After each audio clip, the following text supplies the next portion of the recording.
दोस्तों, ज्ञान वो शक्ति है जो राष्ट्र की दिशा बदल देती है और शिक्षा वो मशाल है जो पीढ़ियों का भविष्य रोशन कर देती है। बॉक्स एफएम के मंच पर आज हम आपको मिलवाने जा रही हैं एक नहीं बल्कि दो ऐसी शख्सियतों से जो विजन, इनोवेशन और लीडरशिप के मामले में खुद किसी इंस्टीट्यूशन से कम नहीं है। स्वागत कीजिए प्रोफेसर डॉक्टर विजय सिंह राठौर और डॉक्टर कुसुम राजावत जी का। Professor doctor Vijay Singh Rathore computer science के PhD scholar, MCA, MTech, MBA के साथ ही कई ग्लोबल सर्टिफिकेशंस के साथ एक विजनरी एकेडमिक लीडर हैं, जो वर्तमान में जयपुर के श्री कर्णी यूनिवर्स कॉलेज के चेयरमैन और डायरेक्टर हैं। इससे पहले भी ये कई एजुकेशनल इंस्टीट्यूशंस में प्रोफेसर, डायरेक्टर और चेयरमैन जैसे महत्वपूर्ण पदों पर भी रह चुके हैं। 22 वर्षों से ज्यादा का टीचिंग और रिसर्च एक्सपीरियंस, 20 से ज्यादा पीएचडी स्कॉलर्स को गाइडेंस, 97 रिसर्च पेपर्स, 12 किताबें, 11 इंटरनेशनल कॉन्फ्रेंस प्रोसीडिंग्स का बैकअप और कई नेशनल और इंटरनेशनल अवार्ड्स, जो महज आंकड़े नहीं बल्कि इनकी नॉलेज लेगेसी को बयां करते हैं। वहीं doctor Kusum Rajawat ji commerce, IT and computer applications की फील्ड में ट्रिपल मास्टर्स और इंफॉर्मेशन टेक्नोलॉजी में पीएचडी होने के साथ साथ श्री कर्णी यूनिवर्स कॉलेज में प्रिंसिपल भी हैं। यूनिवर्सिटी ऑफ राजस्थान से एफिलिएटेड यूजी और पीजी प्रोग्राम्स को सक्सेसफुली रन करना हो या इंटरनेशनल कोलैबोरेशंस और प्रोजेक्ट्स को लीड करना, इनकी लीडरशिप का कोई सानी नहीं है। Phishing attacks, cyber threats, internet security और सॉफ्टवेयर इंजीनियरिंग में इनका रिसर्च योगदान इन्हें साइबर सिक्योरिटी और आईटी रिसर्च की क्रेडिबल वॉइस बनाता है। नेशनल और इंटरनेशनल कॉन्फ्रेंसेस, वर्कशॉप्स और एकेडमिक इवेंट्स में ये नॉलेज इम्पार्ट करने से कहीं ज्यादा नॉलेज इकोसिस्टम क्रिएट करती हैं। तो चलिए जोरदार तालियों की गड़गड़ाहट के साथ स्वागत करते हैं प्रोफेसर डॉक्टर विजय सिंह राठौर और डॉक्टर कुसुम राजावत जी का।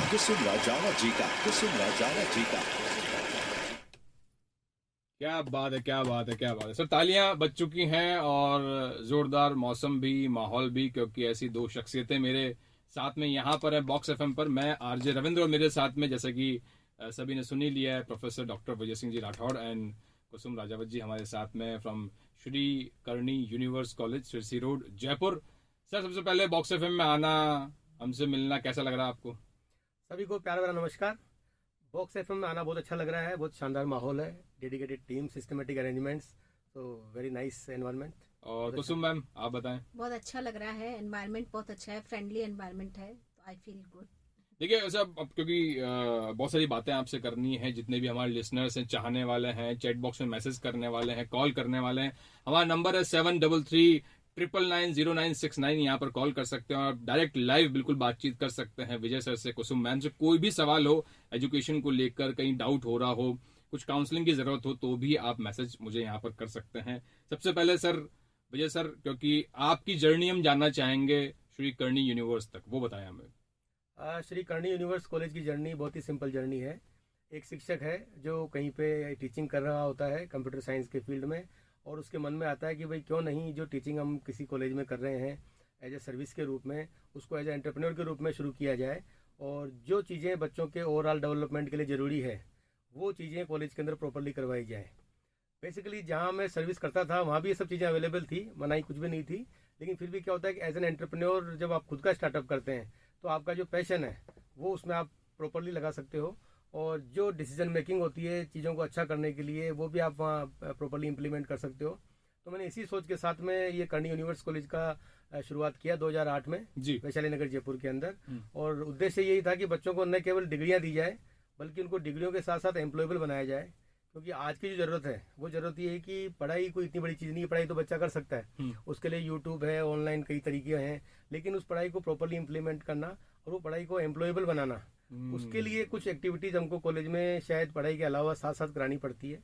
ओवरऑल डेवलपमेंट पे ध्यान देना पड़ता है, तो वो सब कर सकें इसके लिए कर्णी यूनिवर्स कॉलेज की शुरुआत की गई, जिसमें कि academic skills, soft skills, technical skills, industry exposure, या आपके पिकनिक टूर वगैरह सभी चीज़ों का बच्चों पे एक तरह से उनका उसको फ़ायदा मिल सके, ये कोशिश की गई और उसमें हम सफल भी हुए जी। पिछले 15 साल से श्री कर्णी यूनिवर्स कॉलेज ये टेक्निकल कोर्सेज चला रहा है, यूनिवर्सिटी ऑफ राजस्थान के एफिलिएशन से, और यहाँ से पढ़े हुए जो बच्चे हैं न केवल गवर्नमेंट जॉब में बल्कि वो प्राइवेट जॉब्स में अच्छा कर रहे हैं। स्टार्टअप्स भी कुछ बच्चों ने अपने अच्छे खोल लिए हैं और नॉट ओनली इन राजस्थान, वो इंडिया लेवल पे अच्छे अच्छे बड़ी बड़ी सिटीज़ में काम कर रहे हैं और कुछ बच्चे तो विदेशों में जाके काम कर रहे हैं। तो जिस उद्देश्य से Great. करनी कॉलेज 15 साल पहले खोला था, उस उद्देश्य को पूरा होता हुआ देख करके, सपने को सच होता हुआ देख करके लगता है कि शायद हमने सही डिसीजन लिया था। बहुत सही। और वैसे आगे भी बच्चों काम को, करते रहेंगे। जी जी जी, मतलब बच्चों को लेकर तो कई सवाल है, सिस्टम को लेकर, एजुकेशन को लेकर। लेकिन सर एक आपकी जर्नी हमें बताएं कि कैसे मतलब आपका इस फील्ड में आना हुआ। शुरू से ही एक अध्यापक वाला ही माहौल घर पे था या आपने खुद ने सोचा कि नहीं अब इस फील्ड में कुछ करके दिखाना है मुझे? हाँ, मुझे बेसिकली क्या होता है कि शायद मेरे साथ ही नहीं, इंडिया में कई लोगों के साथ में होता होगा, टीचर बनने का सपना बहुत कम लोगों का होता है। टीचर बनना कोई नहीं चाहता है। जी। I had done MCA, M.Tech किया कंप्यूटर साइंस में। और मेरा ये था कि भाई मैं जब कोई कंप्यूटर साइंस में कुछ कोर्स किया है तो एज ए सॉफ्टवेयर डेवलपर किसी अच्छी कंपनी में अपन जा करके ज्वाइन करें। और कुछ कंपनीज में जॉब लग भी गई थी MCA करने के बाद 2001 के आसपास। लेकिन ऐसा था कि कंपनी की ज्वाइनिंग शायद 5-6 महीने बाद होने वाली थी। अच्छा। तो मैंने कहा ठीक है, तब तक अपन टाइम पास करने के लिए कहीं पे कुछ कर लेते हैं। तो कहीं से ऑफर आया कि भाई ऐसा करो कि कॉलेज है उसमें MCA कोर्स चलता है और आपको असिस्टेंट प्रोफेसर का वो ऑफर मिल जाएगा वहाँ पे, तो आप चाहे तो ज्वाइन कर सकते हैं। मैंने इंटरव्यू दिया, सिलेक्शन हो गया। और जब वहाँ पे गया था खाली 6 महीने टाइम पास करने के हिसाब से, अच्छा।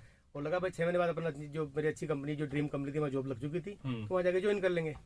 जब टीचिंग शुरू किया वहाँ पे और बच्चों के साथ रहे लाइवली माहौल में, सबसे अच्छा ये होता है कॉलेजेस में कि यंगस्टर्स के साथ रहते हो आप। तो कई बार हमारे जीवन में उतार चढ़ाव कई चीज़ें आती है, लेकिन जब कॉलेजों के बीच में जाते हैं, बच्चों के बीच में जाते हैं, क्लास लेते हैं, तो मैंने तो कई बार नोट किया जब आप मन से पढ़ाते हो बच्चों को, अच्छी क्लास लेते हो, 1-2 बार तो ऐसा भी होगा जब शायद आपकी तबीयत खराब हो रही है, you are not feeling well, but आप जब क्लासरूम में गए 1 घंटे के लिए और 1 घंटे में अपने आप पता नहीं क्या माहौल बना, जब वापस बाहर आए ना तो आप बिल्कुल फ्रेश महसूस कर रहे हो। तो एक तो ये कारण था कि टीचिंग मुझे अच्छी लगी। फिर एक बार क्या हुआ कि जब 5-6 महीने टीचिंग करते हुए हो गए थे, तो हमारे यहाँ क्या होता है कि इसमें एज एन एग्जामिनर कई बार आपको दूसरी कॉलेज में बुलाते हैं प्रैक्टिकल एग्जाम लेने के लिए। तो मुझे बुलाया गया चित्तौड़गढ़, मैं जयपुर था, और चित्तौड़गढ़ बुलाया गया। जब वहाँ गया चित्तौड़गढ़ में तो बाकायदा उन्होंने स्टेशन पर रिसीव करने के लिए कोई आ रहा है, फिर हमको गेस्ट हाउस में लेके गए, बड़ा सम्मान दिया जा रहा है। फिर जब प्रैक्टिकल हुआ तो उसके टाइम पर लगा बड़ा कोई VIP आया है, ऐसा ट्रीटमेंट मिला। तो मुझे लगा ये टीचिंग तो अच्छी चीज़ है, लोग तो सम्मान करते हैं इसके अंदर, अपन तो इसको पता नहीं कुछ शायद ज़्यादा अच्छा नहीं समझ रहे थे। तो वो सम्मान देके लगा कि शायद टीचिंग बढ़िया है। और फिर धीरे धीरे टीचिंग में इंटरेस्ट बढ़ता गया। और जिन बच्चों को आप पढ़ाते हो, जैसे मैंने शुरुआत में जिनको MCA के स्टूडेंट्स को पढ़ाया, तो पता लगा यूनिवर्सिटी के रिजल्ट में वो लोग टॉप कर रहे हैं, अच्छे मार्क्स लेके आ रहे हैं, उनकी फ़ोटो अखबार में आती है कि साहब इस कॉलेज के इन बच्चों ने टॉप किया है, और साथ में टीचर का नाम भी आता है। तो ये कुछ चीज़ें जिनसे लगा कि अपन जो टीचिंग कर रहे हैं उस टीचिंग को करने से अपन कुछ कंट्रीब्यूट सोसाइटी में पॉजिटिव वे में कर पा रहे हैं। तो मेरा इंटरेस्ट धीरे धीरे टीचिंग में बढ़ता गया। और वो जो कंपनीज का माहौल था, मैंने एक बार बीच में कुछ समय के लिए टीचिंग छोड़ करके एक कंपनी ज्वाइन भी की थी 1 महीने के लिए। और जो कॉर्पोरेट का जो माहौल है, जो एक लोनलीनेस वहाँ मिलती है बहुत बड़ी भीड़ के अंदर, उसको मैं तो एंजॉय नहीं कर पाया। बेसिकली भेड़ चाल पे बिलीव शुरू से नहीं था आपका? यस यस, कुछ अलग करके दिखाना है। बिल्कुल बिल्कुल। और एक मैं छोटा सा एग्जांपल दूंगा आपको, मैं कॉर्पोरेट से वापस इधर क्यों आ गया टीचिंग में। मैं एक बार शायद एक कंपनी ज्वाइन कर ली, सॉफ्टवेयर कंपनी, जयपुर में थी, बहुत अच्छी कंपनी थी, कंपनी में कोई कमी नहीं थी, अच्छा काम कर रहे हैं। लेकिन हम चूंकि टीचिंग से आए थे, 1 साल टीचिंग करके और कंपनी ज्वाइन कर ली थी, तो वहाँ पे एक बार क्या लंच टाइम में क्या हुआ, सब लोग लंच कर रहे हैं और लगभग 10-12 लोग बैठे हैं, हर कोई अपना टिफिन खोल के बैठा है जी। कोई किसी से बात नहीं कर रहा है, किसी को किसी से मतलब नहीं है। जबकि हमारे कॉलेजेस के माहौल में क्या था कि टिफिन खुलते हैं, सब टीचर्स लेके आते हैं, शेयर करते हैं, बातचीत करते हैं, हाँ हूँ होता है, आधा घंटा कुछ चुप ही नहीं होता है। मैंने कहा ये क्या हो रहा है, ये साइलेंस में जिंदगी नहीं निकल सकती अपनी। सिर्फ कंप्यूटर के सामने बैठ करके और चुपचाप बैठ करके आप डेवलपमेंट किए जाओ, कोडिंग किए जाओ, सॉफ्टवेयर बना के दिए जाओ, वेबसाइट डेवलप किए जाओ, ठीक है अच्छी बात है, पैसा कमाओगे, लेकिन वो एक जो अंदर से था ना, एक जो पैशन वाली बात, वो कॉर्पोरेट में नहीं मिल पा रही थी। तो देन अगेन शिफ्टेड, मैंने 1 महीना काम किया कॉर्पोरेट में, 1 महीने बाद छोड़ दिया वापस और फिर टीचिंग ज्वाइन कर लिया। यहाँ से ऐसे करके टीचिंग आगे बढ़ती गई हमारी। क्या बात है। थोड़ा सा ब्रेक ले लें सर, आप भी सांस ले लें, तब तक हम कुसुम मैम बिल्कुल आपसे बात करेंगे। चलिए बात करेंगे एजुकेशन को लेके, लेकिन सर से मिलना कैसा हुआ आपका, पहले ये सब जानना चाह रहे हैं। सर से मिलना यही हुआ कि हमारी एंगेजमेंट हुई जी जी, फिर शादी करी। मेरा कोई इंटरेस्ट नहीं था पढ़ाई वगैरह में, ठीक है MCOM कर रखा था मैंने, जी जी, BCom MCOM कर रखा था। सर का फील्ड टोटल कंप्यूटर साइंस का था, तो मैंने कहा ठीक है अच्छी पढ़ाई है, सब कुछ है, तो अपन को नीड नहीं है। लेकिन सर को शुरू से था कि नहीं लाइफ में खुद करना चाहिए कुछ, तो मैंने कहा ठीक है। फिर मैंने MCA में MSc IT करी हमारी करनी कॉलेज के टाइम पर। अच्छा। MCA में सर नहीं बकायदा पूरी इन्वॉल्वमेंट रहा। फिर मैंने MSc IT करी, पूरे लंबे गैप के साथ में वापस से पढ़ना थोड़ा सा वो बहुत रहा, लेकिन कहते हैं ना कि जब कहते हैं ना, हमारे चारों तरफ जब वातावरण एजुकेशन का हो तो आप सब कुछ कर पति के साथ एक एज ए मेंटोर आपको एक अध्यापक मिल गया। बिल्कुल 100% कहते हैं ना, एक गुरु की तलाश थी, वो जो अपनी पूरी हुई है। सर देखो आप मतलब कितने गौरवान्वित महसूस कर रहे हैं अपने आप को कि मैम बोल रही गुरु है मेरे, वैसे पत्नियां कम मानती है इस बात को। ये इनका बड़प्पन है, मुझे गुरु मान रही है, लेकिन हम दोनों एक दूसरे से बहुत कुछ सीखते हुए आए हैं। और इन्होंने भी जिस समय एमसीए की शुरुआत की, अपनी कंप्यूटर साइंस की पढ़ाई जारी की। She was from commerce background, Hindi medium background था, और एमसीए की पढ़ाई इंग्लिश मीडियम में थी, और पूरा कंप्यूटर साइंस एक नया सब्जेक्ट था। फिर भी इन्होंने, और हमारी एक बच्ची भी थी उस समय जो 4-5 साल की हो चुकी थी, तो उस समय फैमिली को देखते हुए और अपनी एजुकेशन को पूरा शिफ्ट करते हुए जिन्होंने मेहनत की, उसके लिए मैडम भी तारीफ की पात्र है। बिल्कुल बिल्कुल। तो अच्छा गुरु होने से कुछ नहीं होता, जो आपका स्टूडेंट है, स्टूडेंट भी अच्छा होना चाहिए। I just want to ask you ma'am कि बतौर प्रिंसिपल क्या आपकी एक भूमिका रहती है श्री करणी यूनिवर्स के अंदर? मेरा एक ही कहना है कि अपन चाहे किसी भी पद पर बैठे, लेकिन अपना रोल वही रहता है कि जैसे जो माली जैसे बगीचे को सींचता है, वैसे मैं अपना रोल चाहती हूँ कि एक एक बच्चे के को जैसे अपन जो दे सकते हैं उसकी लाइफ में, वो अपन को देना चाहिए। अच्छी गाइडेंस देना, अच्छी इसको सलाह देना। कई बार क्या होता है, आजकल की पीढ़ी में बहुत सारी चीजें होती है जो बच्चे आपस में शेयर नहीं कर पाते जी। उसको मतलब जैसे मोबाइल की दुनिया में रहते हैं अधिकतर, क्लासेस में रेगुलर नहीं आना है, तो क्यों नहीं आ रहा, क्या कारण रह गया उसका, वो सारा फीडबैक रखना। दूसरी चीज, पढ़ाई के साथ साथ में ऐसी क्या एक्टिविटीज कराएं कि बच्चे को और डेवलपमेंट हो सके जी। कि हम लोग क्या है, पढ़ाई के तरीके ऐसे हैं कि सर के बनाए हुए मॉडल्स हैं। सर ने बकायदा 2 मॉडल हमारे करनी कॉलेज में उस हिसाब से पढ़ाई होती है, 7 स्टेप्स मॉडल के थ्रू। अच्छा है ना कि हम लोग पढ़ाई, टीचर क्लास में आ जाता है, नॉर्मली पढ़ाई ऐसी होती है कि टीचर क्लास में आ गया, उसने अपना लेक्चर कर दिया और बच्चे ठीक है नोट करा तो ठीक है, नहीं करा तो ठीक है। लेकिन हमारे यहाँ पर सिस्टम ऐसा है, हमने सर ने ऐसा करवा रखा है कि बच्चे, टीचर ने क्लासेस में पढ़ा दिया, फिर हम टीम बनाते हैं, 3 से 4 बच्चों की टीम बनाई, असाइनमेंट उनको दिया कि टॉपिक दे दिया, इनको टॉपिक ये दिया, अगले किसी को दूसरा टॉपिक दिया, उनको 7 डेज का टाइम देते हैं और एक डे हम फिक्स करते हैं, तब वो बच्चे अपना अपना पार्ट तैयार करते हैं, कंप्यूटर में प्रेजेंटेशंस वगैरह बनाते हैं, पीपीटी तैयार करते हैं। फिर सामने आपके सामने 100 बच्चे बैठे हैं भाई, आज हम पहले बोल देते हैं कि आज इन 2 टीम का नंबर है, तो वो 2 टीम अपना पूरा तैयार करके लाती है। फिर उनको 100 बच्चों के सामने खड़े रहकर अपना टॉपिक प्रिपेयर करना है। तो वो कहीं ना कहीं पढ़ाई तो कर ही रहा है वो टॉपिक क्लियर करने के बहाने, लेकिन उसमें बहुत सारी चीजें हैं, जैसे मोटिवेशन आता है बच्चे में कि आप किस तरीके से 100 बच्चों को फेस करें, कम्युनिकेशन पावर स्ट्रांग, एक्सटेम्पोर भी हो गया सर, और साथ में एक गेम जैसा भी हो गया ना। हाँ। जो कुछ भी पढ़ाया गया ना, वो हमने इंश्योर कर लिया कि भाई अगर आपके समझ में आ चुका है तो come on the stage present your topic, तो विद इन 7 डेज में पता लग गया कि जो पढ़ाया गया था वो बच्चे के समझ में आ चुका है। नॉर्मली क्या होता है कि पढ़ा दिया, कोर्स पूरा हो गया, बच्चा 6 महीने बाद एग्जाम देने जाता है, रिजल्ट आता है 2 महीने बाद, पता लगता है नंबर कम आ गया, फेल हो गया। उससे कहीं ना कहीं हेजिटेशन भी बच्चों की दूर होती है। मेन नर्वसनेस जो बच्चा स्टेज का फियर होता है ना, वो निकलता है बच्चे का। भाई पढ़ाई करके क्या करना, उसको जॉब में ही जाना है, वो जॉब में कब मार्केट में डील करना उसको, तो मार्केट में जाकर वो बोल सके, खड़ा हो सके, इसके लायक भी तो अपन को एजुकेशन देनी है बच्चे को। और मैं तो कई बार कई मंचों पर सर के साथ में रहा हूँ, सर तो जो गाना गाते हैं फील आती है, बच्चे से तालियां बजाते हैं जोरदार, मतलब मोटिवेशन मिलता है गानों के जरिए भी है सर। भाई ऐसा ही नहीं है कि बच्चा अकेला है, हाँ। वो बच्चा माइक लेकर खड़ा है, साथ में उसकी टीम है और टीचर्स भी खड़े रहते हैं, तो कहीं वो गलत भी होता है ना, तो हम लोग साथ में खड़े रहते हैं कि बेटा ये ऐसा नहीं है, ऐसा है, तो वो उसको वो डर नहीं है कि हाँ भाई मेरे यहाँ पर मतलब रैगिंग हो रही है या फिर मेरे यहाँ पर कोई क्लास लग रही है, उसको वो फील नहीं हो रहा। हम बच्चे को केवल ये बताते हैं कि बेटा यहाँ पर खड़े रहकर आपने माइक पकड़ना सीखा। यही सिर्फ पढ़ाई ही नहीं मैम, मतलब श्री करणी यूनिवर्स जो है वो एक्स्ट्रा करिकुलर एक्टिविटीज में भी हमेशा अग्रणी रहा है, आगे रहा है। किताबी ज्ञान से ज्यादा एक्चुअल पढ़ाई जो होती है वो बच्चे को देनी चाहिए। और जितना हम बच्चों के साथ लाइव रहते हैं, जैसे आपने का गाना गाते हैं या जो कुछ भी करते हैं, तो वो उसका कारण एक ये भी है, ठीक है एक मेरा पैशन है, सिंगिंग मेरी हॉबी भी है, वो अच्छी बात है, लेकिन हॉबी तो अपन बाहर भी पूरी कर सकते हैं ना, बच्चों के साथ ही कैसे कर रहे हैं, तो बच्चों से कनेक्ट बने, बच्चे गुरु को कोई बहुत बड़ा नहीं समझ लें, बच्चे गुरु को अपने जैसा ही समझें, और ताकि क्योंकि होता क्या है कि एजुकेशन को इम्पार्ट करने के लिए आपको बच्चे के लेवल पे जाके समझाना पड़ता है।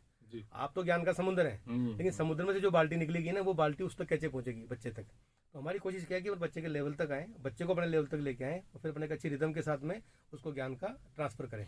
सर ने बड़ी अच्छी बात बोली, सर आपने बड़ी अच्छी बात बोली कि मतलब क्योंकि एक जैसे आपका सपोर्ट रहता है, आप एज ए मेंटर वहाँ पे काम करते हैं, आजकल क्या डिजिटल दुनिया है, मतलब लोग यूट्यूब से बहुत कुछ सीख रहे हैं, वीडियो के जरिए बहुत कुछ सीख रहे हैं, लग रहा है ज्ञान यही है, जबकि ज्ञान इससे कुछ अलग है, अतर है, इतना है कि मतलब आप एक बंदा एक ना कोई एक सजीव वस्तु चाहिए हमें कि भाई ये हमारे साथ में है, एज ए मेंटोर ये खड़े हुए हैं हमारे साथ में और कुछ अच्छा में बताने वाले, सब कुछ डिजिटल फॉर्म में नहीं है, सब कुछ वीडियो ही नहीं बताएगा हमें, क्यों सर? बिल्कुल बिल्कुल बिल्कुल। सही इसका मैं बच्चों का एग्जांपल देता हूँ कई बार कि पिज़्ज़ा खाने में बड़ा अच्छा लगता है, वो टेस्टी लगता है, ठीक है। और पिज़्ज़ा खाने के लिए बच्चे कई बार बहुत ज़्यादा पार्टी वार्टी के टाइम पे mostly pizza is the main है ना, ऐसा कुछ ही होता है। हाँ। लेकिन क्या पिज़्ज़ा डेली खा सकते हैं हम? नहीं खा सकते। पिज़्ज़ा एक दिन 2 दिन ठीक है, पार्टी के समय ठीक है, बर्थडे के समय ठीक है, लेकिन घर में डेली पिज़्ज़ा ही बने अगर, और दाल रोटी नहीं बन रही है, सब्जी नहीं बन रही है, कोई छाछ वाछ नहीं मिल रही है, पौष्टिक चीज़ें नहीं मिल रही है। घर पे क्या था, घर पे जो खाना बनता है ना वो माँ के हाथ से बनता है पहली बात। और माँ जब खाना बनाती है तो शायद वैसा ही खाना अगर आप रेस्टोरेंट से खा के आओगे ना तो टेस्टी तो लगेगा, लेकिन शायद वो जो मन है माँ वाला वो तो नहीं पहुंच पाएगा। तो ऐसे क्या होता है कि जो डेली जो घर में खाना बनता है, कभी दाल बन रही है, कभी चपाती बन रही है, कभी आप सब्जी बन रही है, कभी कड़ी बन रही है, कभी कुछ और बन रहा है, ठीक है ना। आपको सारी की सारी चीजें जो पौष्टिकता से भरपूर है वो आपको प्रॉपर डिलीवर होती रहती है। पिज्जा में क्या टेस्ट तो है, पिज्जा या जो भी मैक्रोनी या पास्ता फास्ट फूड, मतलब फास्ट फूड जो भी ना टेस्ट तो है, लेकिन क्या उसमें हेल्दीनेस है क्या? सिमिलरली ये यूट्यूब का जो ऑनलाइन ज्ञान है बहुत अच्छा लगता है, क्योंकि जो टीचर 1 घंटे में पढ़ाता है ना उसी टॉपिक को 10 मिनट्स में 5 मिनट्स में यूट्यूब वाला बहुत अच्छे तरीके से समझा देगा। और ये सच है, गलत नहीं है, मैं यूट्यूब को क्रिटिसाइज नहीं कर रहा, मैंने खुद ने यूट्यूब की वीडियो कई बार सुने हैं और उन वीडियो को सुन करके बच्चों की क्लास ली है। लेकिन वो जो कनेक्ट है ना माँ का बेटे के साथ, ऐसे जो टीचर का बच्चे के साथ, वो कनेक्ट तो आमने सामने की क्लास में हो पाएगा। बच्चों के जो क्वेश्चन आंसर्स वगैरह होते हैं वो आमने सामने की क्लास में हो पाएंगे। जो मैडम ने कहा कि बच्चा प्रेजेंटेशन भी कर सके, पढ़ाई तो कर ली। यूट्यूब में क्या होता है, यूट्यूब में टीचर पढ़ाएगा आपके हिसाब से, आप कर दोगे 2x तो फास्ट पढ़ाएगा, आप कर दोगे 3x तो और फास्ट पढ़ाएगा, ठीक है ना। अगर बच्चे के हिसाब से टीचर पढ़ाएगा तो कौन सा ज्ञान मिलने वाला है वो मुझे नहीं पता, लेकिन टीचर के हिसाब से बच्चा पढ़ेगा ना तो ज्ञान अच्छा मिलने वाला है। तो जो आपकी क्लासरूम टीचिंग होती है उसमें टीचर प्रॉपरली टीचिंग के हिसाब से टीचिंग करता है, बच्चा प्रॉपरली सुनता है, साथ में क्लासमेट्स भी होते हैं, इंटरेक्शंस होते हैं, क्वेश्चन आंसर होते हैं, प्रेजेंटेशंस होते हैं और एक कनेक्ट होता है। वो कनेक्ट शायद ऑनलाइन दुनिया के अंदर वही कहानी है कि पिज्जा में टेस्ट तो है लेकिन पौष्टिकता नहीं है, लेकिन घर के खाने के अंदर टेस्ट भी है, पौष्टिकता भी है, माँ का कनेक्ट भी है। तो आई थिंक जो रेगुलर क्लासरूम टीचिंग है उसको कभी कोई बीट नहीं कर पाएगा। और लेकिन हाँ, अगर हाइब्रिड टीचिंग चलती है, उसको ब्लेंडेड लर्निंग बोलते हैं हम लोग, कि कई बार कुछ चीजें टीचर को मान लीजिए ज्यादा प्रॉपर्ली नहीं पता होता। कंप्यूटर साइंस की फील्ड में क्या हो रहा है कि हर 6 महीने में कुछ ना कुछ टेक्नोलॉजी चेंज हो रही है, तो शायद जो मैंने पढ़ा होगा अब वो बच्चों के लिए काम का नहीं है, और लेटेस्ट जो है वो शायद मैं उसको अडॉप्ट कर ही नहीं पा रहा हूँ एज ए ट्रेडिशनल टीचर। तो इन चीज़ों के लिए जो नई चीज़ें आती है, नए टॉपिक्स कुछ आ रहे हैं, मतलब कुछ एडवांस चीज़ें आ रही है, इनोवेशन आ रहे हैं, उनके लिए I think digital is the better way. But अगर वो डिजिटल भी टीचर की प्रेजेंस में टीचर के द्वारा कराया जाए ना, तो वो जो हाइब्रिड मोड है जिसको ब्लेंडेड लर्निंग बोलते हैं हम लोग, तो ब्लेंडेड लर्निंग जो है वो ज़्यादा बेनिफिशियल है बच्चे के लिए। तो आज के ज़माने में सिर्फ क्लासरूम टीचिंग हो जाएगी तो भी बेनिफिशियल नहीं है, और सिर्फ ऑनलाइन हो जाएगा तो भी बेनिफिशियल नहीं है। दोनों का कॉम्बो होना चाहिए, वो बच्चे के लिए काम का होगा।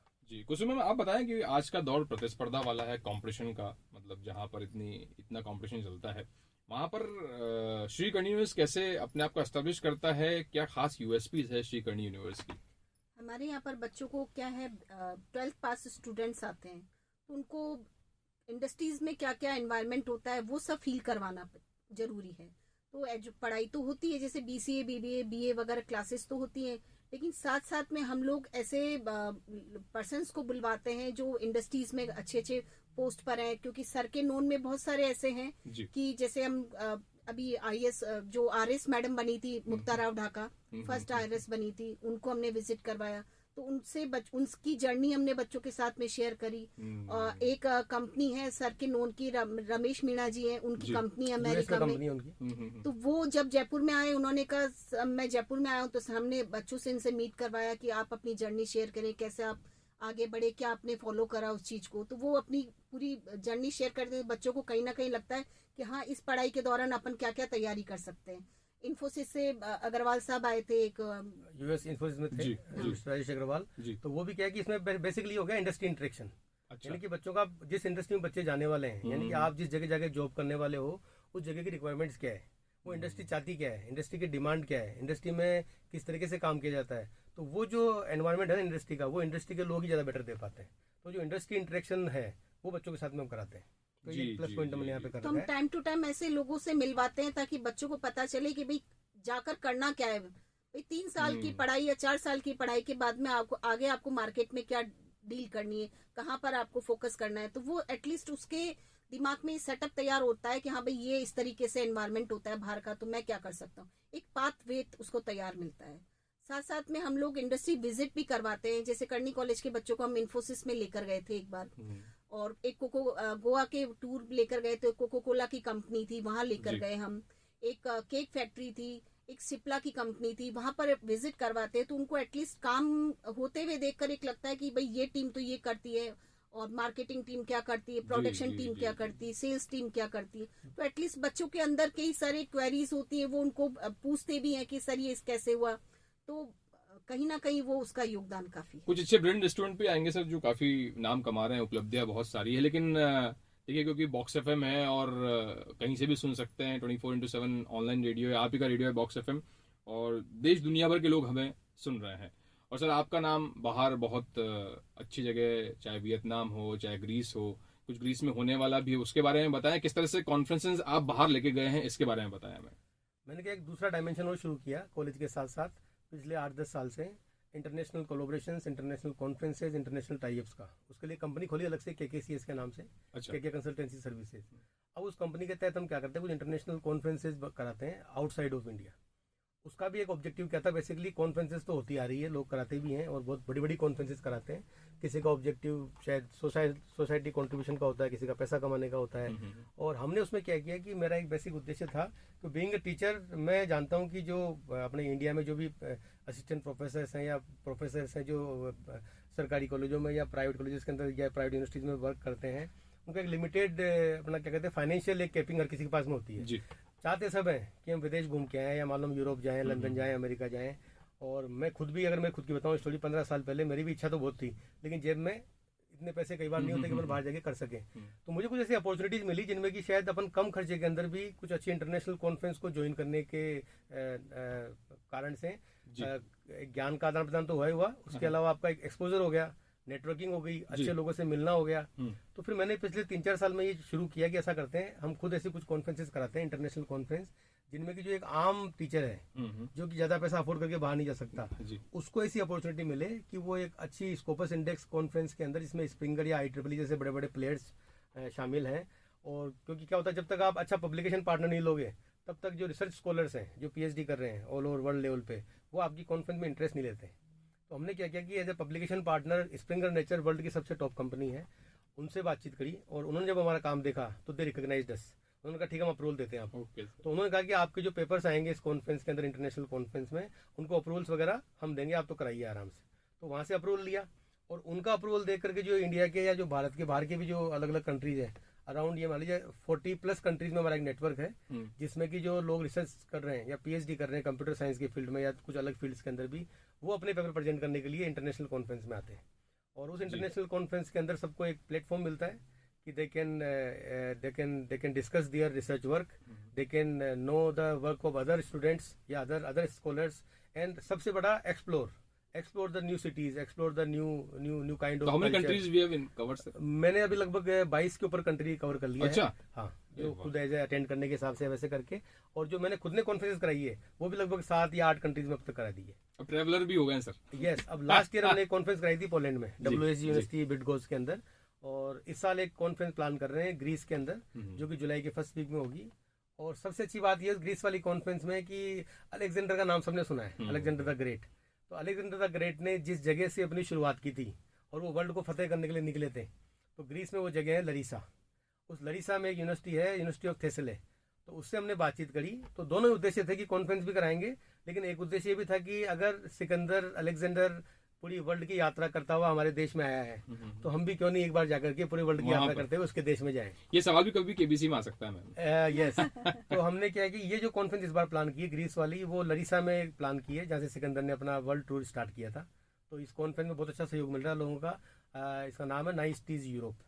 नाइस टीज यूरोप। और इस नाइस टीज यूरोप कॉन्फ्रेंस के अंदर अराउंड ये मान लीजिए कि 45+ कंट्रीज के लोग आने वाले हैं, और इंडिया से भी कम से कम 70 से 80 लोग जो अच्छे प्रोफेसर हैं वो इस कॉन्फ्रेंस में जाएंगे। इस बार प्लेटफॉर्म अच्छा मिल रहा है लोगों को इंटरनेशनल लेवल के ऊपर, और इकोनॉमिकल वे में। मैंने इसमें रखा है क्योंकि कॉन्फ्रेंस ऑर्गेनाइज करने का सारा जिम्मा मेरे पास ही है, तो मैंने उसका प्लानिंग ऐसे किया है कि कम से कम फीस में, कम से कम खर्चे में होटल्स भी तरीके से मिल जाए, उनको वेन्यू तरीके से मिल जाए। मतलब मुश्किल से अगर हम यूरोप की बात करते हैं ना, तो यूरोप में 2.5-3 लाख से कम कुछ आप सोच नहीं सकते। मतलब प्रोफेशनली पर्सन दोनों चीजें। बट मेरी कॉन्फ्रेंस में आराम से 1 लाख या 1.5 लाख के अंदर अंदर बंदा 8-10 दिन का पूरा टूर करके आ जाएगा, और वो अच्छे अच्छे लोगों से मिलके आ जाएगा, नेटवर्किंग करके आ जाएगा। यहाँ पे आने के बाद में वो ये भी विजन है मैम, ये भी जोरदार। खाली एज ए टूरिस्ट नहीं गया है, वहाँ से कुछ नॉलेज भी लेकर गया है, जिसको वापस आके यहाँ पे इम्पार्ट करेगा। और चूंकि कॉन्फ्रेंस बेसिकली प्रोफेसर्स के टीचर्स के लिए है, तो सबसे अच्छी बात है कि टीचर जो सीख के आते हैं ना, वो फिर अपने बच्चों को सिखा पाते हैं। तो अल्टीमेटली चीज़ें अगेन वही कि हमारे जो स्टूडेंट्स हैं उनको एक इंटरनेशनल लेवल का एक्सपोजर हमारे टीचर दे पाएंगे, अगर वो खुद इंटरनेशनल कॉन्फ्रेंस को अटेंड करते हैं। अब जैसे मैंने कहा मैम कि 2 तरह के स्टूडेंट्स आप डेली मुखातिब होते होंगे। एक तो जो पढ़ाई में आगे रहते हैं या आपकी हर बात मानते हैं, एक होते हैं बैक बेंचर, थोड़ा स्ट्रिक्ट होना पड़ता है। तो कैसे आप दोनों को हैंडल करते हैं? और ऐसे बच्चे जिन्होंने अच्छा अचीव किया है, किसी अच्छी डेजिग्नेशन में पहुंचे हैं, अच्छी पोस्ट पे पहुंचे, उनके बारे में बताएं। बिल्कुल, आपने सही क्वेश्चन पूछा। बच्चे 2 टाइप के ही होते हैं। एक तो जिनको कहने की जरूरत नहीं पड़ती, हाँ।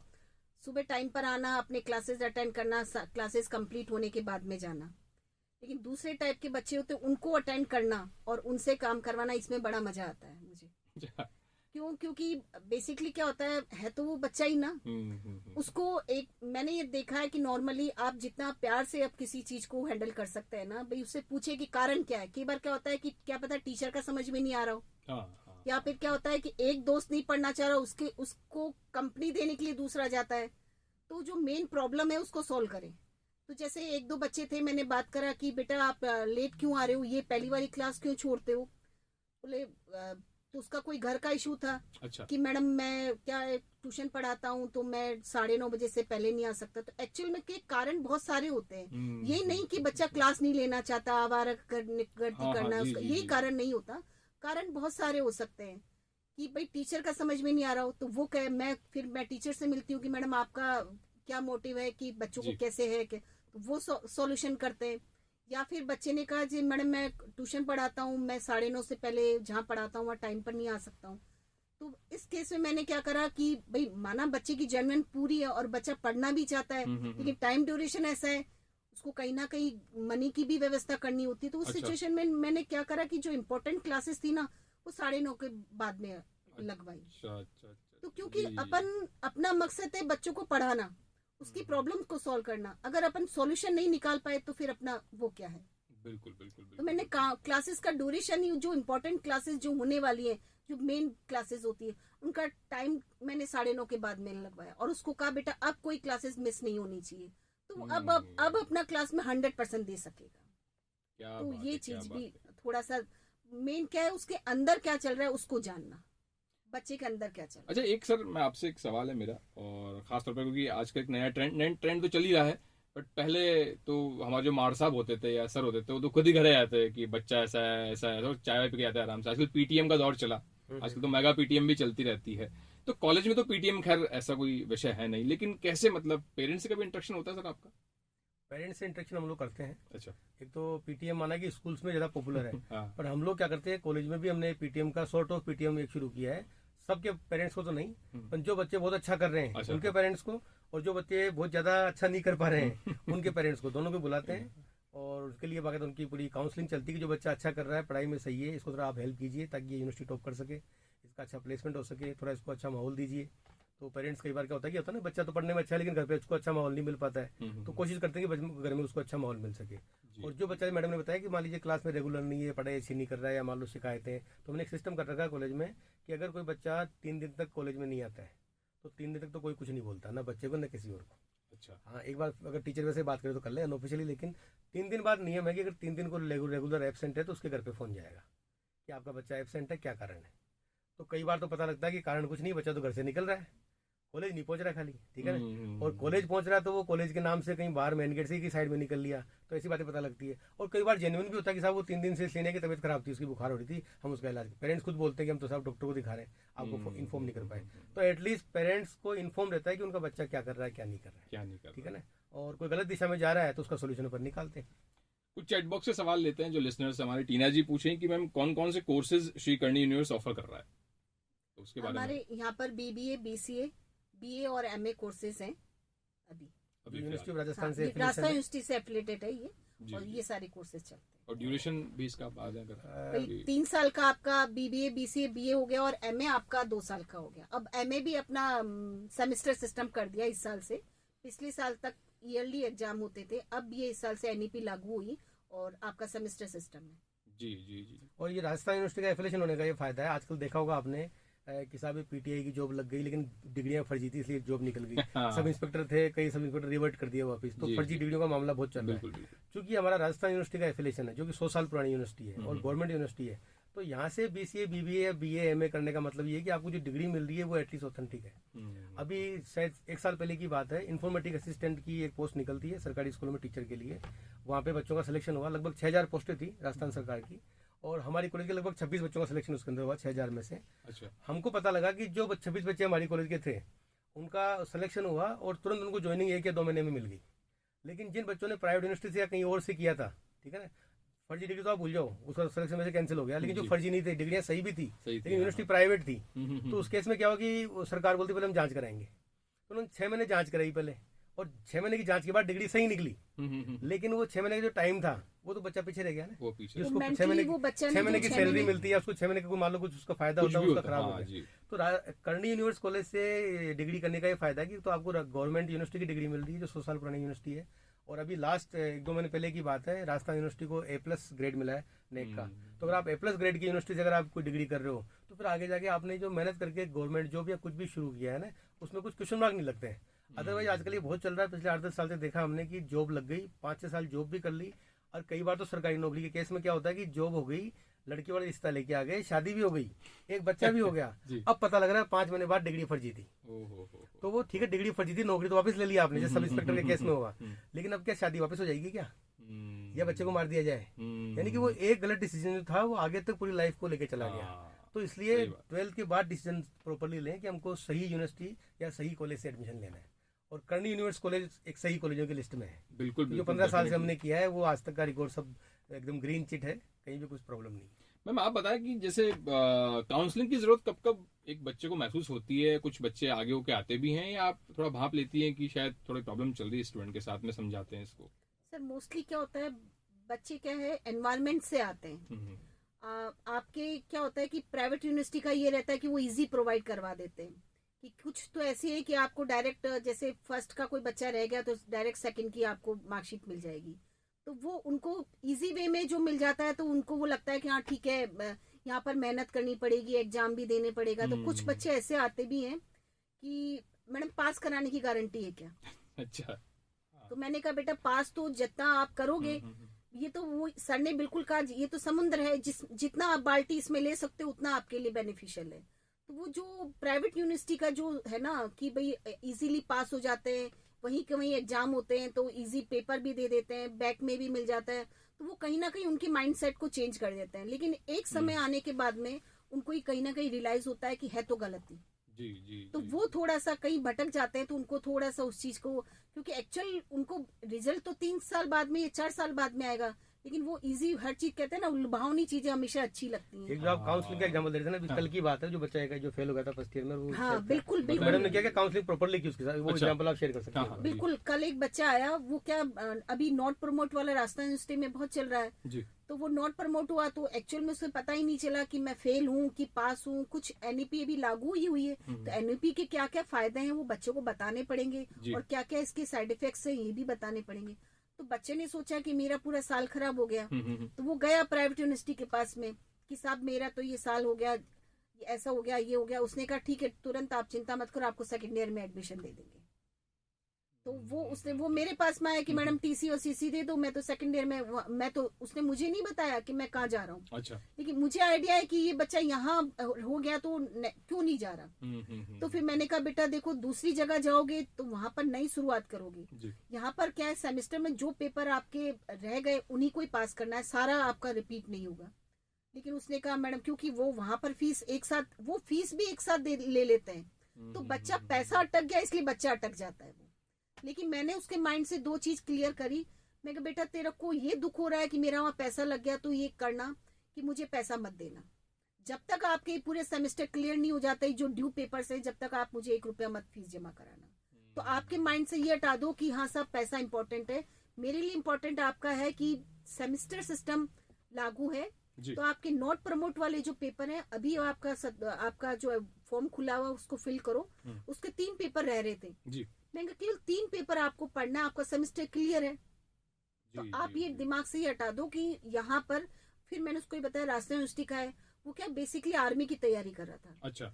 तो आर्मी की तैयारी करा। मैंने उसको यही कहा, बेटा आर्मी में बहुत अच्छा, गेम्स का भी स्टूडेंट है काफी अच्छा वो। मैंने कहा तू आर्मी में सेलेक्ट हो जाएगा, कल को डिग्री बताएगा तो वो तो प्राइवेट यूनिवर्सिटी की है, अपनी राजस्थान यूनिवर्सिटी की डिग्री रहेगी, तेरे कहीं भी मेडिकल में जांच होगी, कहीं भी होगी, तो तेरे को कहीं दिक्कत नहीं आएगी। और वहां पर तू सेकंड ईयर में डायरेक्ट लेकर आगे जाकर फर्जी में फंसेगा। तो मैंने यही कहा कि बेटा यहाँ पर 6 महीने का सेमेस्टर का एग्जाम दे और नॉट प्रमोट क्लियर करे। और तेरे माइंड में ये है कि मैडम मैंने वहाँ फीस जमा करा दी 10,000, मैं कहा तेरे फीस में मेरे को रसीद, केवल सिंपल है, मुझे रसीद दिखा देना कि मैडम मैंने इतना जमा कराया, वो पैसे मैं नहीं लूंगी। क्या बात अब वो है, एक क्या बच्चे की बात फीस कम करके कोई नुकसान नहीं हुआ कॉलेज में, लेकिन हमने क्या किया, एक बच्चे को मिसगाइड होने से बचा लिया। मिसगाइड उसको से एग्जाम पर भी बचाने के लिए सेट 4 पैसे कम भी लेने पड़ गए ना अपन को। हम्म। भाई कॉलेज तो और बाकी बच्चों से कमा लेगा, क्या दिक्कत है? ऐसा नहीं सब बच्चों की फीस फ्री कर देंगे हम, क्योंकि रेडियो पे चल रहा है, सबकी फ्री नहीं होती है। लेकिन अगर 1-2 बच्चों की मान लो फीस फ्री भी कर दी और उस बच्चे की लाइफ बच रही है, तो कम से कम बाकी बच्चों को मैसेज जा रहा है कि ये कॉलेज का पैसा इम्पोर्टेंट था उस बच्चे का रुकना। क्यों? क्योंकि वो जब वो कॉलेज में मेरे आ गया, पढ़ रहा है साल भर से, तो एक्चुअल में हम तो चाहते हैं कि हमारे कर्णी यूनिवर्स फैमिली का मेंबर है, वो ऐसे ही छोड़कर बीच में नहीं जाए, पूरा कंप्लीट करके जाए। तो मेरे लिए इम्पोर्टेंट था उसको रोकना और उसको सही गाइडेंस देना, क्योंकि वो आर्मी में जाता, उसका फोकस पूरा आर्मी का ही है। वो 3 साल बाद में आता कि मैडम मेरे साथ में ये हो गया, तो फिर वो कहीं ना कहीं मेरे को अंदर से दुख होता है कि यार अपन ने इसको रोका क्यों नहीं। तो इसलिए मैंने उसके दिमाग से एक बोझ हल्का कर दिया कि बेटा तू पैसों की चिंता करा, तो जब तक तेरे ये ड्यू पेपर क्लियर नहीं हो जाते 1 रुपया मत देना। तो देखिए बॉक्स एफएम पर विजय सर हमारे साथ, कुसुम मैम, और लगातार जो लिसनर्स हैं वो इंटरेस्ट ले रहे हैं, सवाल भी आते जा रहे हैं। जैसे सिद्धि पूछ रही है कि सर जैसे वाकई में क्या बुलिंग जो चीज़ है क्योंकि चल रही है, कई बार रैगिंग वाले भी चीज़ें हो जाती हैं, एग्जाम्पल सामने आते हैं, न्यूज़ सामने आती है, तो कुछ रेगुलेशंस है हमारे कॉलेज के अंदर, कुछ लिमिटेशंस? बिल्कुल बिल्कुल। बुलिंग के लिए भी क्या होता है कि आजकल वैसे एंटी रैगिंग के लिए तो बाकायदा यूजीसी के नॉर्म्स भी आ गए। जैसे फर्स्ट ईयर में एडमिशन होता है बच्चे का जी, तो फर्स्ट ईयर में उसे कंपलसरी फॉर्म भरवाते हैं। वो फॉर्म भरा के यूजीसी की वेबसाइट पे हमको अपलोड भी करना होता है जी, कि मुझे रैगिंग के बारे में पता है, कोई सीनियर्स जूनियर्स कुछ भी मुझे कुछ कहेंगे या मैं उनको कुछ कहूंगा तो मेरे साथ क्या क्या हो सकता है भारत के सरकार के कानून के हिसाब से, उसकी मुझे जानकारी है। और जानकारी हम देते हैं कॉलेज में, बाकायदा हम सेमिनार करते हैं, जो ओरिएंटेशन प्रोग्राम होता है ना, तो बताते हैं पूरा कि ये चीजें अलाउड है, ये अलाउड नहीं है, ये करना है, ये नहीं करना है। तो वो सारा कुछ पहले से बच्चे को पता है। और ये भी पता है कि कुछ भी किया, क्योंकि न्यूज़पेपर्स में आता है, आजकल फेसबुक पे तो पूरा ऑनलाइन चल रहा सब जगह कि भाई कहीं भी रैगिंग का ऐसा कुछ केस हुआ तो फिर आपको बहुत ज़्यादा उसके इम्प्लीकेशंस भारी पड़ जाते हैं। और वैसे लकीली टचवुड 15 साल से करनी कॉलेज में एक भी कोई सिंगल केस ऐसा नहीं आया। और उसका एक सबसे बड़ा हम लोग क्या करते हैं कि जो सीनियर्स है ना, जब ओरिएंटेशन प्रोग्राम होता है, फर्स्ट डे होता है बच्चों का, तो सीनियर्स फर्स्ट डे बाकायदा बच्चों को माला पहना के स्वागत कर रहे हैं, बुला रहे हैं, उनके लिए डांस रिलेशन ही अलग हो गया कर रहे हैं, तो वो अलग ही। तो जब जूनियर्स को ये पता है कि सीनियर्स हमारा स्वागत कर रहे हैं, तो एक रिलेशनशिप अच्छा बन जाता है, वो कनेक्ट बन जाता है। और उसके बाद में हमने एक नियम बना रखा है कॉलेज में कि भाई आप सीनियर को सर बोलोगे, ठीक है ना, और जो सीनियर लड़की है उसको मैडम बोलोगे, ठीक है ना। तो जब सीनियर्स को भी सर और मैडम बोला जा रहा है, यानी जो सर मैडम टीचर्स को बोला जाता है, वो रिस्पेक्ट आपको भी मिल रहा है।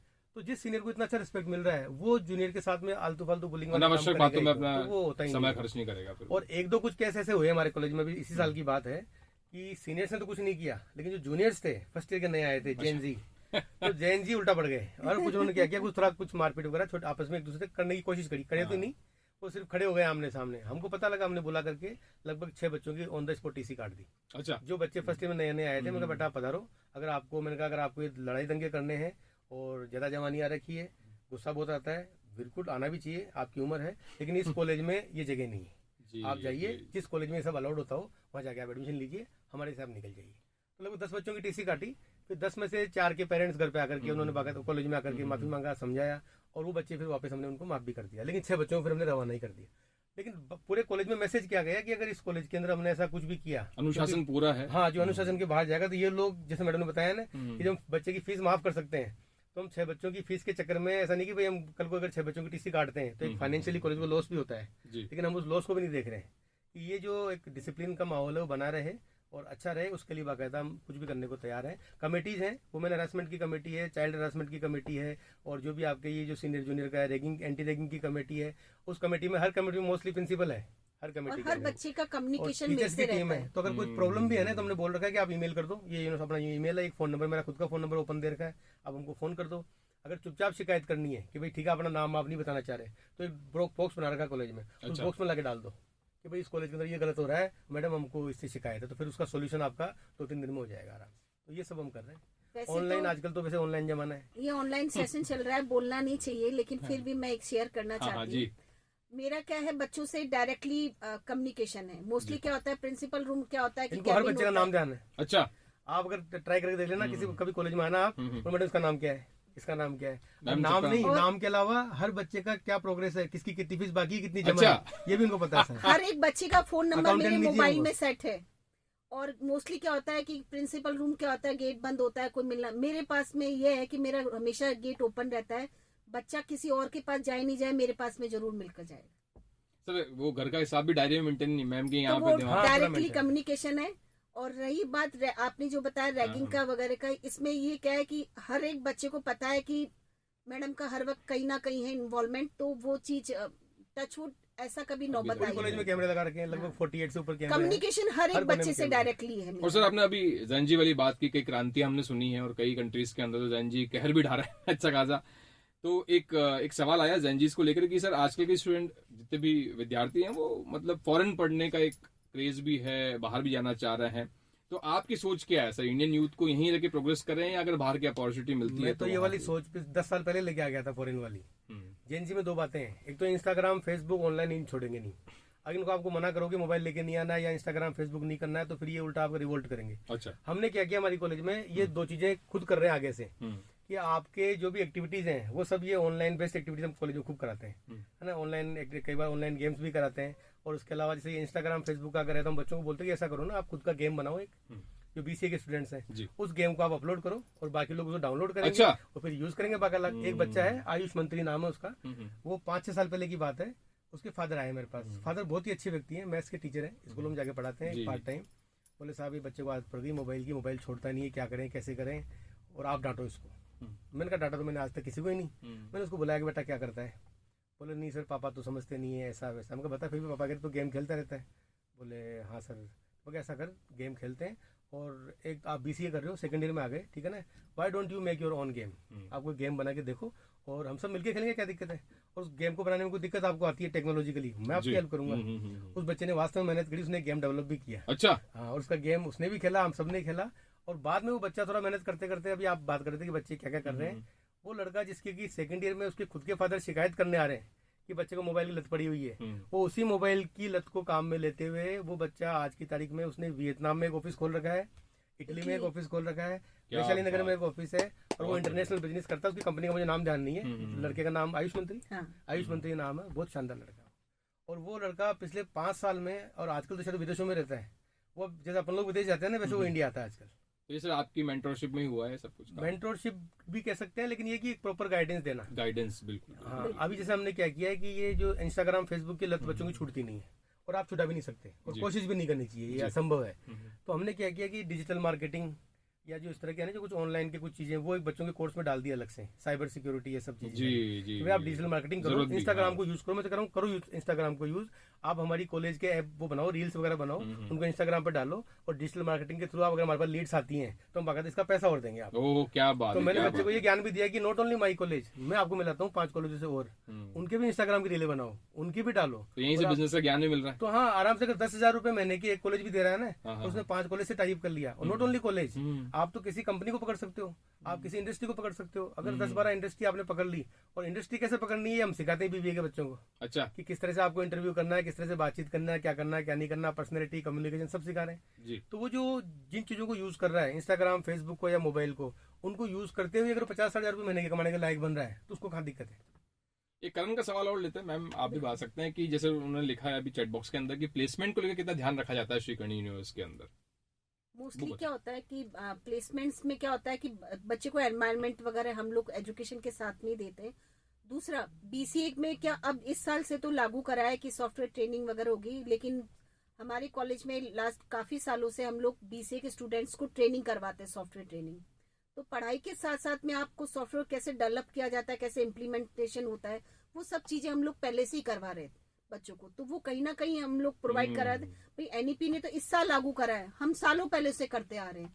तो वो बच्चा जब 3 साल के बाद में बीसीए करता है, कहीं एमसी भी करता है, और एमसी नहीं भी करे तो वो बीसीए के बाद में भी, जैसे हमारे कॉलेज के बहुत सारे बच्चे हैं, एक का नाम ध्यान आ रहा है मुझे, अंकित जांगिड़। अच्छा। और ये 4-5 बच्चों का ग्रुप था। इन्होंने क्या करा, 4-5 बच्चों ने मिलकर खुद की कंपनी खोल ली। वैशाली में कंपनी है, अच्छा। एक इंदौर में ऑफिस है उसका, और शायद एक पूना में कहीं खोला है। तो यानी जयपुर से निकल के, वैशाली नगर से निकल के अगर वो पूना में, इंदौर में ऑफिस खोल रहे हैं तो इसका मतलब अच्छा काम कर रहे हैं। और किस एरिया में काम कर रहे हैं वो लोग? IT company, software development. तो वो कहीं ना कहीं फायदा, भाई बीसीए के दौरान हमने जो ट्रेनिंग, सॉफ्टवेयर ट्रेनिंग प्रोवाइड करी, तो बच्चों का माइंड डेवलप हुआ, तो वो कहीं और जाकर जॉब करने के बजाय उन्होंने तीनों चारों ने मिलकर खुद की कंपनी डेवलप कर ली और बकायदा उनके अंडर में काम करे। अब उन्हीं के फैमिली मेंबर्स जो अपने अब इस साल बीसीए कर रहे हैं, तो कहीं ना कहीं उसका प्लस पॉइंट रहता है। और बिल्कुल सर, आपने बहुत अच्छी बात बोली कि मतलब जिस तरह आपने डिजिटल मार्केटिंग का एक गुर दिया, एक हुनर सिखाया, तो जो लोग मतलब रील्स देख के या कुछ ना कुछ टाइम पास हो रहा है, उससे कहीं ना कहीं रेवेन्यू जनरेट हो, वो चीज आ जाए कि चलो आप टाइम स्पेंड कर रहे हो लेकिन कुछ चीज अर्न हो जाए। यस यस, लर्न भी और अर्न भी। क्यों? बिल्कुल बिल्कुल सही। एक हम क्या करते हैं, जैसे बच्चे का जब एडमिशन होता है ना, तो उसको स्टार्टिंग में बोल दिया बेटा 3 P चाहिए, पढ़ाई, प्रोजेक्ट, पर्सनैलिटी, तब मिलेगा प्लेसमेंट का P। तो प्लेसमेंट को लड्डू नहीं कि हम आपको लाके दे देंगे 3 साल बाद कि लो खा लो। प्लेसमेंट के लिए आपको अपने आप को प्रिपेयर करना पड़ेगा। सबसे पहले तो है पढ़ाई। तो पढ़ाई आपकी बढ़िया अच्छी करा रहे हैं, क्लासरूम में अच्छे टीचर्स वगैरह है, अच्छी पढ़ाई करो, 7 स्टेप का मॉडल उसको आप यूज करो। लेकिन दूसरा चाहिए प्रोजेक्ट्स, क्योंकि कंपनी आपसे सिर्फ आपके परसेंटेज नहीं पूछेगी, आपके मार्क्स नहीं पूछेगी, वो पूछेंगे बीसीए बीबीए के केस में, क्योंकि प्रोफेशनल कोर्सेज हमारे यहाँ पे, कि भाई आपने 3 साल के टर्म में कोई प्रोजेक्ट किया क्या, तो रियल लाइफ प्रोजेक्ट। तो जो इंस्टाग्राम का डिजिटल मार्केटिंग का या वेबसाइट, मोबाइल ऐप का जो ट्रेनिंग कराते हैं, मैडम ने बताया आपको, तो वो प्रोजेक्ट्स की डेवलपमेंट कर रहे हैं। तीसरा आता है पर्सनैलिटी, क्योंकि कंपनी में सबसे पहले, इससे पहले कि वो आपसे टेक्निकल पूछे, वो पहला सवाल ये पूछेगा इंट्रोड्यूस अबाउट योरसेल्फ।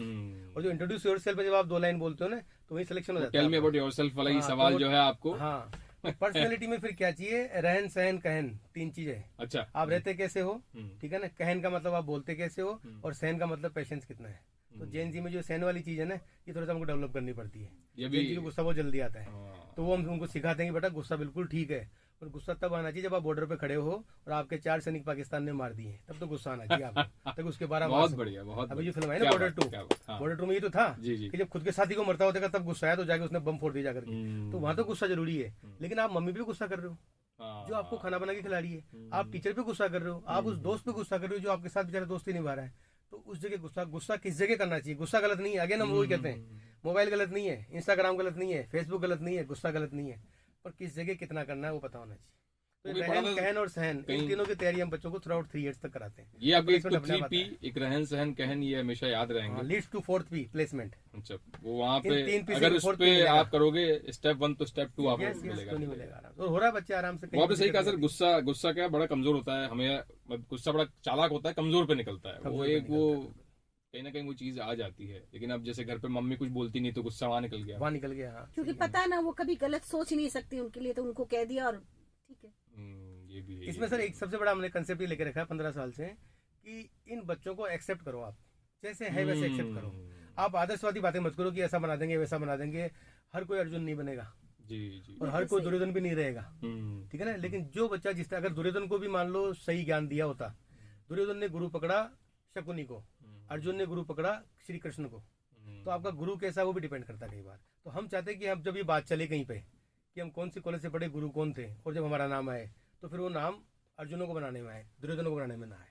तो दुर्योधन ने शकुनी को पकड़ा। राष्ट्र कवि हुए हैं रामधारी सिंह दिनकर जी, तो कुछ पंक्तियां हमको याद आ रही है क्योंकि सर ने अभी बात बोली। तो 4 मतलब सर्ग 2 है और पेज नंबर 21 है। रश्मि रथी उनकी एक बुक है राष्ट्र कवि रामधारी सिंह दिनकर जी की। तो 4 लाइन है कि फिरा कर्ण क्यों साधु साधु कह उठे सकल नर नारी, राजवंश के नेताओं पर विपदा अति भारी, भीष्म द्रोण अर्जुन सब फीके सब हो रहे उदास, एक सुयोधन आगे बढ़ा कहा वीर शाबाश। तो जब दुर्योधन ने भी अच्छे काम किए तो उसे सुयोधन कहा गया है। बिल्कुल। तो आप जैसा आप हो, आपका नजरिया है, दुनिया आपको वैसे ही। बच्चे को चेंज नहीं करना है, वो जैसा है उसके हिसाब से उसको डेवलप करना है कि वो किस चीज के लिए अच्छा है। जी। वो कई बार देखा फेसबुक पे देखते हैं अपन लोग कि छिपकली और क्या हाथी और मछली, इन तीनों को अगर आप तैरने के लिए बोलोगे ना तो मछली जीतेगी हमेशा, हाथी और छिपकली नहीं जीत पाएंगे बेचारे। इसका मतलब हाथी छिपकली किसी काम के नहीं है। हाथी से हाथी का काम कराओ, छिपकली से छिपकली का कराओ, मछली से मछली का कराओ, और वैसे ही उनको सिखाओ। तो हर बच्चे की एक पर्सनैलिटी होती है, उस पर्सनैलिटी को रिकॉग्नाइज करके, वो काम गुरु का होता है, वो हम गुरु है ना, हमारा काम है कि भाई ये इस तरह से डेवलप हो पाएगा, तो फिर उसके हिसाब से उसको मेंटरिंग करो आप, तो बच्चा आराम से आगे बढ़ेगा। क्या बात है। जो IAS नहीं बन सकता। आज हम ये वीडियो देख रहे हैं, जो हमें ऑनलाइन बिल्कुल जिन्होंने सुना है, हमें जो सुन रहे हैं, और एक मतलब सर के कॉलेज के अंदर, श्री कर्ण यूनिवर्सिटी के अंदर कोर्सेज तो है ही सही, लेकिन ये जो मेंटोरशिप है, जो गाइडेंस है, ये हर जगह नहीं मिलेगी आपको। ये वही दे सकता है जिसने बहुत कुछ ज्ञान अर्जित किया है, बहुत नीचे से ऊपर उठा है, डाउन टू अर्थ रहा है। वो सर और मैम आप में वो शख्सियत है। तो क्या एक मैसेज आप देना चाहेंगे जो भी सुनने वाले हैं, बॉक्सर में चाहने वाले हैं, जितने भी स्टूडेंट आपको सुन रहे हैं, विद्यार्थी यहाँ के, विदेश के, बाहर के, क्या बोलना चाहेंगे आप? मेरा मैसेज तो यही है कि भगवान ने हर किसी को यहाँ पे कुछ ना कुछ एक अच्छा काम करने के लिए भेजा है। ये दुनिया बहुत खूबसूरत है और इस खूबसूरत दुनिया ये आपके आने के पहले भी खूबसूरत थी, आपके जाने के बाद भी खूबसूरत रहेगी। और इस दुनिया ने बहुत कुछ आपको दिया है, माता पिता के रूप में, गुरु के रूप में, टीचर्स के रूप में, दोस्तों के रूप में। और आप ये कोशिश कीजिए कि जब अपन जाने का टाइम तो सबका आएगा, तो हम एक अच्छी तैयारी करें कि इस दुनिया को वापस देके जा सके। ये लोन है जो दुनिया ने हमको दिया, तो इस लोन को चुका के जाएं। और तो उसके लिए सिंपली एजुकेशन जो एक बहुत अच्छा रास्ता है। अगर आपके पास, आप ज़्यादा बड़े परिवार से नहीं है, ज़्यादा अमीर परिवार से नहीं है, पैसे की इतनी आपके पास वो नहीं है, तो फिर आप उस केस में शिक्षा एकमात्र हथियार है जिसके द्वारा आप सब कुछ प्राप्त कर सकते हैं और सबको सब कुछ दे सकते हैं। तो एजुकेशन को प्रॉपरली लिया जाए और उसको सीरियसली लिया जाए और इस उद्देश्य से लिया जाए कि मैं शिक्षित इसलिए हो रहा हूँ कि मैं समाज को वापस कंट्रीब्यूट कर सकूँ।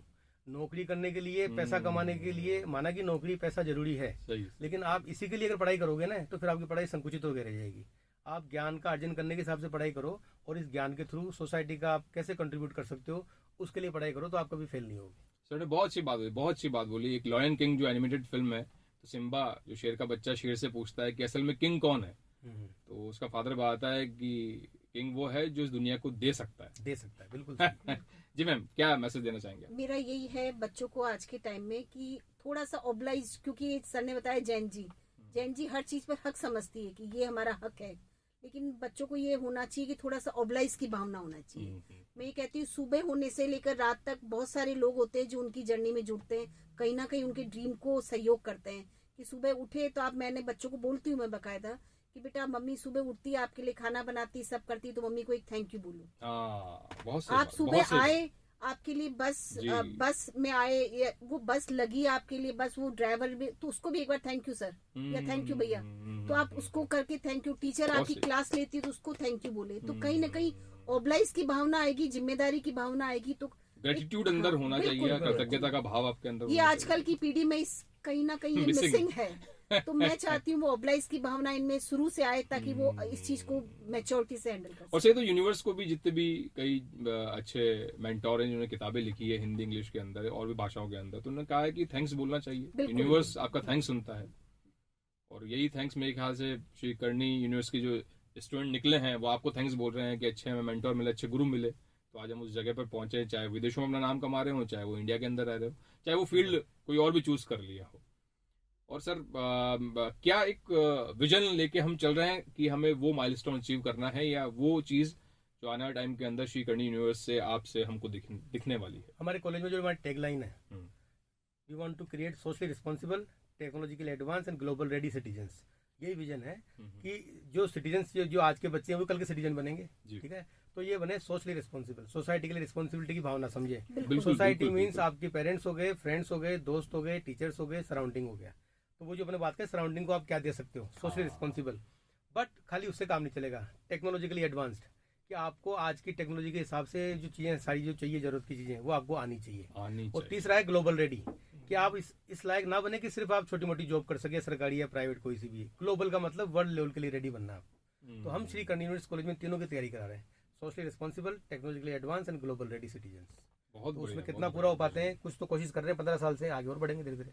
अब सर एक जो आखिरी टैलेंट आपका रह गया है, कुछ गुनगुनाना चाहें आप, कुछ आप जो भी मन के उद्गार प्रकट करना चाहें, कुछ एक दो लाइन मोटिवेशनल आपकी, या गानों के जरिए या सॉन्ग के जरिए? अगर वैसे एक गाना है, वो है तो किसी शायद फिल्म का गाना, लेकिन वो मैं कई बार बच्चों के साथ मैं यूज करता हूँ, मुझे अच्छा लगता है। कभी पेड़ का साया पेड़ के काम न आया, कभी पेड़ का साया पेड़ के काम न आया, लोगों की सेवा में उसने जन्म बिताया हो, कोई कितने ही फल तोड़े, अरे हो कोई कितने ही फल तोड़े, उसे तो है फलते जाना रे। क्या बात है, उस राह पे राही चलते जाना रे, जो राह चुनी तूने, अरे जो राह चुनी तूने, उस राह पे राही चलते जाना रे। कोई कितने ही फल तोड़े, तुझे तो है फलते जाना रे, बहुत सही उस सर, बहुत राह सही। पे राही चलते जाना रे। क्या बात है, क्या बात है, क्या बात है, क्या बात। मुझे लगता है मैम आपको भी नाराज होती नहीं होंगी सर से, नहीं? सर का इतनी मीठी वाणी है सर की, सर बोले कि यार ये लो फटाक से हम जो है एक गाना सुनाते हैं और मैम मान जाती हूँ, है ना? बहुत बढ़िया सर, बहुत बहुत शुक्रिया। मैम का तो मनाने का एक ही तरीका है कि भाई आज आप सुनने लगे तो कुछ भी बोलोगे क्या। अच्छा ऐसा सर, बहुत बहुत शुक्रिया। Thank you thank you. Box FM में आप आए, लिसनर से हमारे यहाँ पर चैट बॉक्स में जो ने सवाल पूछा वो आपने उन सवालों के बड़े बेहतरीन आंसर दिए। बड़ा मजा आया आपसे मिलके, और एक बार फिर वो जो कमी चल रही थी मोटिवेशन की, वो आपने से कूट कूट के भर दिए कि अब साल 2 साल कहीं मोटिवेशन की जरूरत हमें पड़ेगी नहीं। क्यों sir? Thank you thank you sir, thank you है ना? और श्री करणी यूनिवर्स ऐसा ही जो आगे बढ़ता है, आगे फलता, जैसे कि सर ने बोला फलता फूलता रहे, तो चाहे कितने ही पेड़ से फल तोड़ लें वो चीज आ जाती है। बहुत बहुत शुक्रिया, थैंक यू। क्या बात है, क्या बात है, क्या बात है। Thank you so much box FM को बुलाने के लिए, इतना अच्छा मौका देने के लिए। Thank you so much. ज्यादा वक्त नहीं लिया सर एक बार आपसे। हमने वो क्या किया था, बनने बड़ा अच्छा प्रोग्राम हुआ, रिकॉर्डिंग ऑन करना ही भूल गए। ओह ये वो चेक कर लेना। नहीं, दोनों रिकॉर्डिंग हो गई, वीडियो ऑडियो। मेरा कोई टॉक था बहुत शानदार, अच्छा। है ना, ऑनलाइन था, ऐसा कुछ था, और मैंने बहुत मन से बोला 1 घंटा बाकायदा, कोई था एथिक्स इन रिसर्च, इस पे कुछ क्लास चल रही थी, अच्छा रिकॉर्डिंग ऑन करना भूल वैसे गए। आपने जो बताया ना पैशन, हाँ, ये हाँ। एक्यूरेट फिट वो होता है वो यहाँ सर हम का पैशन के लिए कर रहे हैं सब कुछ। पर। Sir hello. बिल्कुल पैशन के लिए कर रहे हैं। नमस्कार।